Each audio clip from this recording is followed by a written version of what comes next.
Lipstick ঘুষ নেয়, vanity bag ঘুষ নেয়, লোকের কুকুর চুরি করে মহুয়া মৈত্র। রাজমাতা জিতবে 2 লাখ ভোটে, আর ওকে বলবে কাপড় চোপড় গোছান। বুধবার 3রা এপ্রিল বহরমপুর টেক্সটাইল মোড়ে বহরমপুর লোকসভা কেন্দ্রের থেকে এই ধরনেরই কথা ভেসে এলো।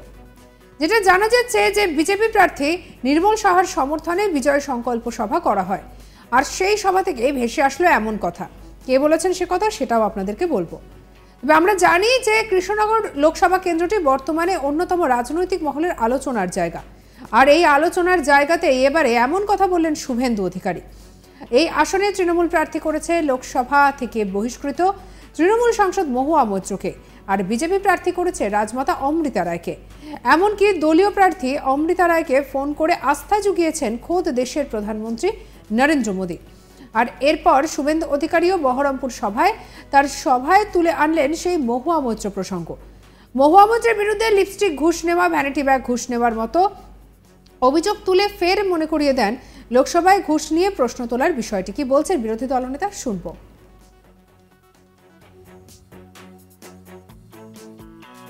করার পরেই আত্মমনাত্মক হচ্ছে মহুয়া মৈত্র, বলছে বিজেপির দরজা খোলা না এলে এবার কি হার। এক স্যান্ডেলে পোস্ট করেছেন মহুয়া মৈত্র, কি বলবেন? আরে লিপস্টিক ঘুষ নেয়, ভ্যানিটি ব্যাগ ঘুষ নেয়, লোকের কুকুর চুরি করে। ওরা রাজমাতা জিতবে 2 লাখ ভোটে, 2 লাখ ভোটে জিতবে, আর ওকে বলবো কাপড় চোপড় গুছা। আরে লিপস্টিক ঘুষ নেয়, ভ্যানিটি ব্যাগ ঘুষ নেয়, লোকের কুকুর চুরি করে। ওরা রাজমাতা জিতবে 2 লাখ ভোটে, 2 লাখ ভোটে জিতবে, আর ওকে বলবো কাপড় চোপড় গুছা। এদিন সভামঞ্চ থেকে শুভেন্দু বলেন, মুখ্যমন্ত্রী ও তার ভাইপো উত্তরবঙ্গকে ঘৃণা করেন। মুখ্যমন্ত্রী নির্লজ্জ, তিনি মাঝরাতে গিয়েছিলেন তুখিচ মেরি ফটো, এবং তিনি মঙ্গলবার 2রা এপ্রিল চালসাতে নৃত্য করতে।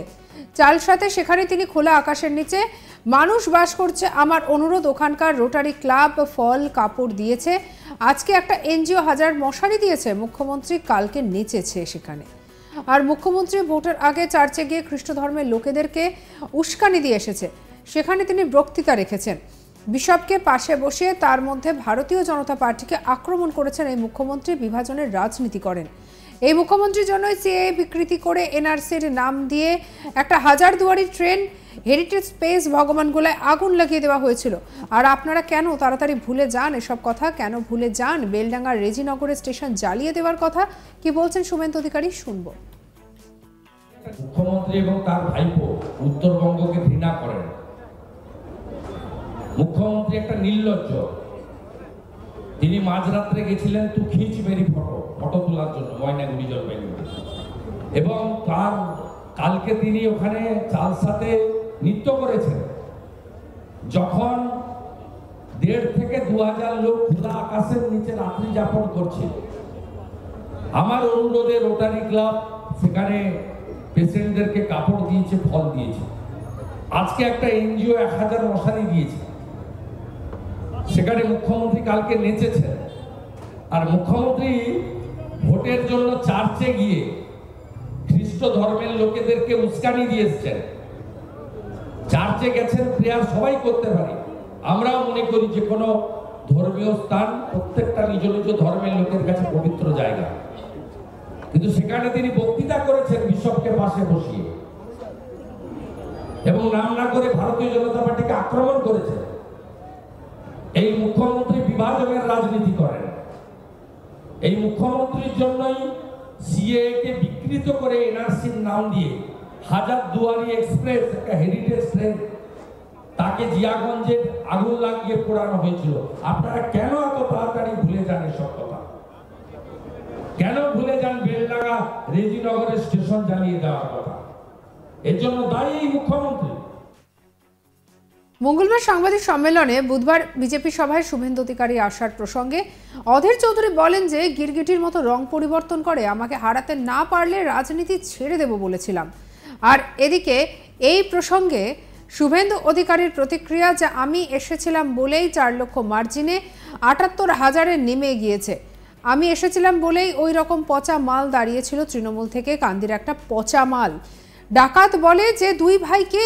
2 ভাই 2 ডাকাত যাচ্ছে। ওই পচা মালটা এখন 78,000-এ হেরেছিল আমার সৌজন্যে। এছাড়াও তিনি বলেন যে নওদা লিড, রেজিনগর লিড সহ মোট 4টি বিধানসভায় লিড, 2 জায়গায় ভোটের লিডে অধীর চৌধুরী জিতেছে। এবারে আমি নেই, মালদা মুর্শিদাবাদে তৃণমূল নিশ্চিহ্ন হবে, আপনি শুধু মিলিয়ে নেবেন ভোটের দিন। একই সঙ্গে 4 তারিখের বিকেলবেলার কথাও বলেন তিনি। কি বলছেন শুভেন্দু অধিকারী, শুনবো। আমি এসেছিলাম বলে তো 4 লক্ষ মার্জিন 78,000-এ নেমে গেছিল। আমি এসেছিলাম বলে এরকম একটা পচা মাল দাঁড়িয়েছিল তৃণমূল থেকে, গান্ধীর একটা পচা মাল। ডাকাত বলে 2 ভাই পেল, যে 2 ডাকাত যাচ্ছে, 2 ভাইকে দেখলেই বলে। ওই পচা মালটা মাত্র 78,000-এ হেরেছিল। এটা আমার সৌজন্যে। Nowda lead, Rejinagar lead, Beldanga lead, Bharatpur lead, Baroa lead, 2 জায়গার ভোটে তো অধীর চৌধুরী জিতেছে। এখানে পুরোহিত যিনি দাঁড়িয়েছিলেন, তৎকালীন বিজেপি প্রার্থী, সম্মানীয় ব্যক্তি, তিনি কার্যত স্লো চলছিলেন।